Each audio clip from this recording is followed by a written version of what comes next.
All right, guys, I have a very interesting story today. Um, it's about how in Indonesia they started a program giving poor people assistance if they met certain criteria. And after doing that, it actually helped the environment and deforestation dropped by 30%. So it's a fascinating story from sciencenews.org, I think. But anyway, let's get in here. How giving cash to poor families may also save trees in Indonesia. A poverty reduction program is associated with a 30% drop in deforestation. So, this was written by Megan Sever. Last year marked the third year in a row of when Indonesia's bleak rate of deforestation has slowed in pace. One reason for the turnaround may be the country's anti poverty program.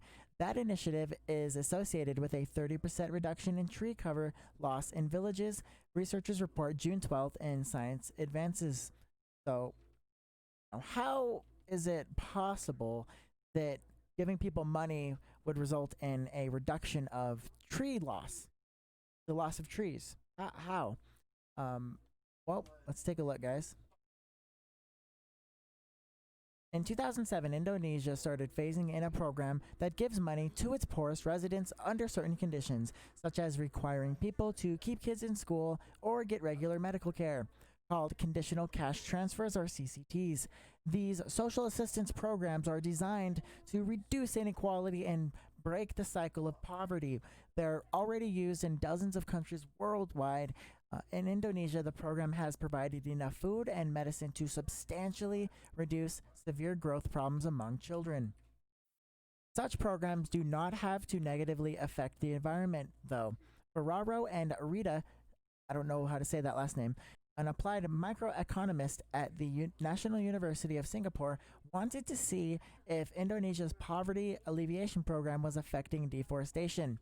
Now, love I love this because that's totally science mind right there. Thinking about a program in that sort of way. These are the kind of thinkers that will save planet Earth, essentially. And it might seem like I'm puffing this up to be a lot more than it really is, but honestly, man, the fact that he would even take time to look into this alone, that's what we need. We definitely need more of that. Obviously, not one person's not going to change it all, but it's really, really good insight.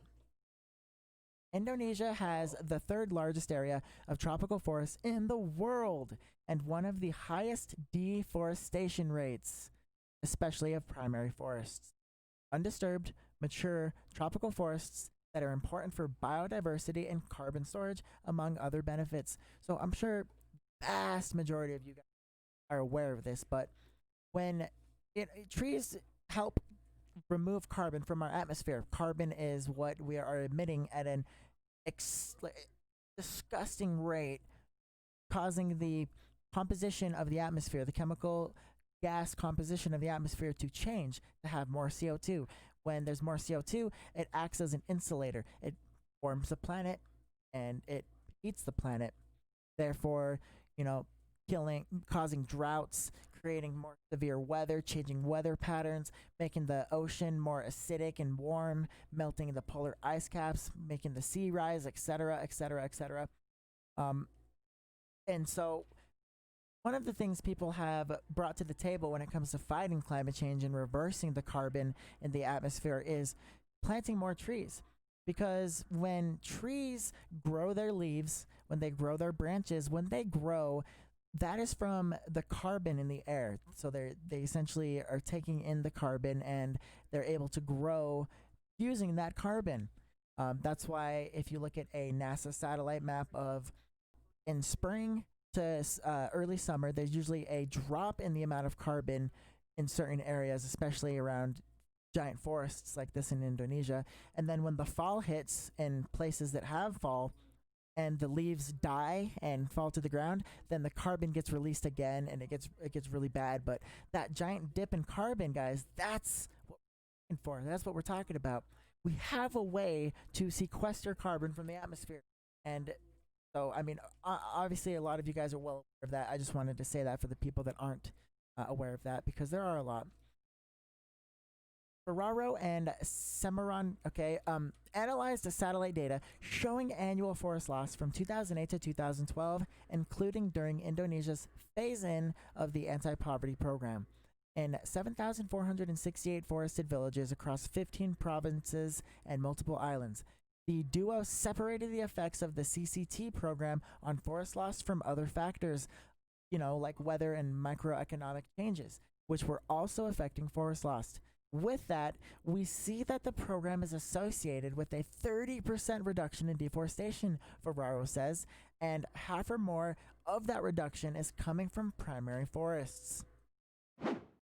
So this is really, really good evidence that at least in places like Indonesia, um, giving poor people a helping hand in return helps the environment. So you're, essentially killing two birds with one stone, but that's probably a bad metaphor to use. So, how did this happen? Why is there a reduction? So Ferraro says that it could be from the rural poor, the, farmers. They're using the money they get to supplement the harvests so as to not have to cut down more forests to clear land for more harvests. So, what they'll do is they'll either cut down the forests. That's hard to do. That takes a lot of time. Most of the time what they do is they just burn large fucking swaths of forests. That releases so much carbon in and of itself, and it, creates a giant plot of land with no trees. But, they burn it down. That soil is now really fertile, and then they grow crops there. It's essentially free land for them. But when you give them money, they don't have to do that. So with that said, there are so many different things that, these researchers can now think of to help in, this way. So helping people and in turn helping the environment, because there's still that other 70% of the forest that's getting cut down. The 30% reduction is great, but it's not everything.